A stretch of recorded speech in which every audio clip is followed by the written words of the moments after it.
Halo Sobat Digital, coba lihat sekelilingmu. Di era yang serba terkoneksi ini, rasanya hampir mustahil untuk tidak punya akun di Instagram, TikTok, atau Facebook.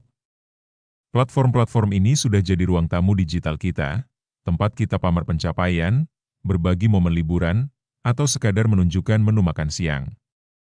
Namun, pernahkah kamu memperhatikan, sekelompok orang yang punya akun, punya followers, tapi isi feed-nya sepi?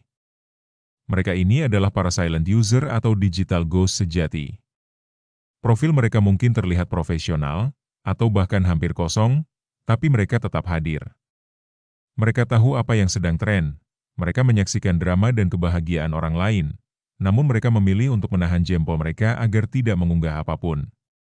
Nah kali ini, kita akan mengintip alasan-alasan kuat di balik pilihan para silent user ini, mulai dari isu privasi, keamanan finansial, hingga kesehatan mental. Pertama, privasi adalah mata uang paling mahal. Di dunia nyata, kita pasti punya ruang privat yang tidak bisa diakses sembarang orang, entah itu kamar tidur, diari, atau chat grup dengan sahabat terdekat.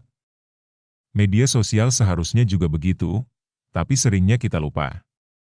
Bagi mereka yang memilih low profile, privasi adalah kunci ketenangan hidup. Momen spesial, seperti ulang tahun, liburan mewah, atau pencapaian karir, terasa jauh lebih berharga dan otentik jika dirayakan bersama sirkel terbatas, keluarga dan teman sejati, bukan untuk konsumsi jutaan pasang mata netizen. Ada kutipan yang sering didengungkan, privasi adalah kekuasaan atau power. Ketika sedikit orang yang tahu apa yang sedang kamu lakukan, kamu punya kendali penuh atas cerita hidupmu. Orang lain tidak bisa dengan mudah mengukur, membandingkan, atau mengatur-atur jalan hidupmu. Kedua, berhenti haus akan validasi eksternal. Salah satu pendorong terbesar seseorang posting di media sosial adalah pencarian validasi eksternal. Kita merasa senang dan berharga saat foto kita mendapat ratusan likes dan komentar pujian. Namun, bagi sebagian orang, rasa senang sesaat ini dianggap sebagai ketergantungan yang tidak sehat. Para silent user cenderung memiliki kemandirian yang tinggi dan tidak membutuhkan like atau followers untuk mengukur harga diri atau kebahagiaan. Mereka lebih fokus pada kepuasan internal dan tidak lagi mendokumentasikan momen untuk orang lain, melainkan menghayatinya untuk diri sendiri. Ketika kamu makan enak, kamu fokus pada rasa, bukan angle foto. Ketiga, menghindari drama dan julidan netizen. Kita semua tahu, media sosial itu ibarat dua mata pisau. Selain pujian, selalu ada julidan atau komentar negatif. Banyak orang memilih untuk tidak posting karena mereka lelah menghadapi toksisitas dunia maya. Oversharing atau berbagi terlalu banyak hal bisa membuat hidupmu menjadi bahan gosip atau perbandingan yang tidak sehat. Begitu kamu mengunggah pencapaianmu, pasti ada saja yang akan meragukan. Begitu kamu mengunggah kebahagiaanmu, pasti ada saja yang iri.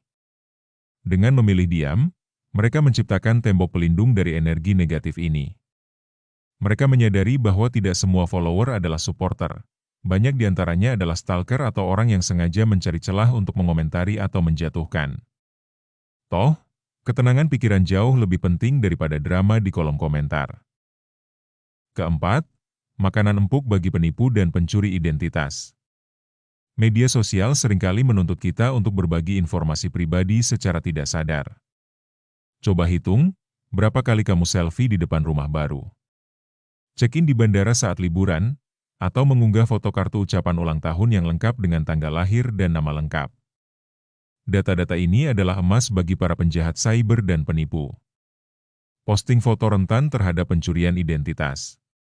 Dengan mengumpulkan informasi pribadi seperti nama lengkap, tanggal lahir, nama ibu kandung, dan lokasi terkini, pelaku kejahatan dapat dengan mudah mencuri identitasmu untuk mengajukan pinjaman online ilegal, membuka rekening palsu, atau bahkan membuat dokumen palsu. Selain itu, posting foto juga rentan terhadap peretasan kata sandi. Masih banyak orang menggunakan tanggal lahir, nama hewan peliharaan, atau nama pasangan sebagai kata sandi. Semua informasi ini bisa dengan mudah didapatkan dari postingan lama di Facebook atau story Instagram. Jika data ini jatuh ke tangan yang salah, akun bank digital, email utama, hingga e-wallet bisa diretas dalam hitungan menit. Kelima, risiko mengerikan dari sharenting atau berbagi foto anak. Fenomena sharenting, orang tua yang terlalu sering mengunggah foto anak mereka adalah kasus khusus yang kini menjadi perhatian serius para ahli psikologi dan keamanan cyber. Banyak orang tua kini memilih berhenti posting foto anak karena alasan, seperti ancaman predator seksual. Foto anak, terutama yang menampilkan wajah, bisa dimanfaatkan oleh pedofil. Foto-foto ini bahkan bisa dimanipulasi untuk tujuan pornografi anak atau disalahgunakan di forum gelap tanpa sepengetahuan orang tua. Selain itu juga rentan terhadap pencurian identitas anak. Informasi sensitif yang melekat pada foto seperti nama sekolah, nama lengkap, atau tanggal lahir bisa digunakan untuk tujuan pencurian identitas anak di masa depan, yang dampaknya baru terasa ketika anak beranjak dewasa. Dan terakhir, bisa mempermalukan anak di masa depan. Foto-foto lucu saat balita, seperti saat mandi atau mengalami insiden memalukan, bisa menjadi bahan bullying atau rasa malu bagi anak ketika mereka sudah remaja atau dewasa. Keenam, terhindar dari jebakan perbandingan sosial. Coba jujur, berapa kali kamu scrolling Instagram dan merasa hidupmu tidak seindah orang lain? Kamu melihat temanmu liburan ke Eropa, teman kuliahmu beli rumah baru, atau influencer favoritmu pamer tas mewah. Ini disebut perbandingan sosial. Media sosial hanya menampilkan bagian terbaik yang sudah difilter dan dikurasi dari hidup seseorang. Ketika kita terus-menerus terpapar kesempurnaan artifisial ini, kita cenderung merasa insecure, cemas, dan tidak pernah cukup. Orang yang berhenti posting secara sadar memilih untuk keluar dari lomba pamer ini.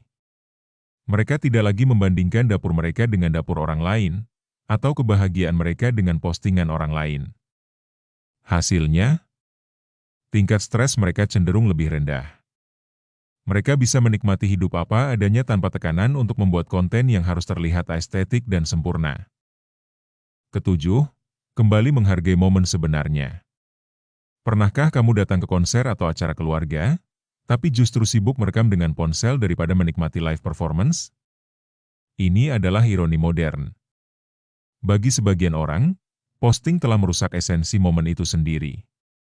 Tujuannya berubah dari menikmati menjadi mendokumentasikan. Otak sibuk mencari angle terbaik, filter yang pas, atau caption yang keren, sehingga momen yang seharusnya mendatangkan kebahagiaan sejati justru diselingi oleh gangguan digital. Mereka yang memilih tidak posting kembali mengambil alih kendali atas momen mereka. Mereka memutuskan untuk menyimpan ponsel, menikmati percakapan yang tulus, dan mencerna pengalaman itu seutuhnya di dunia nyata.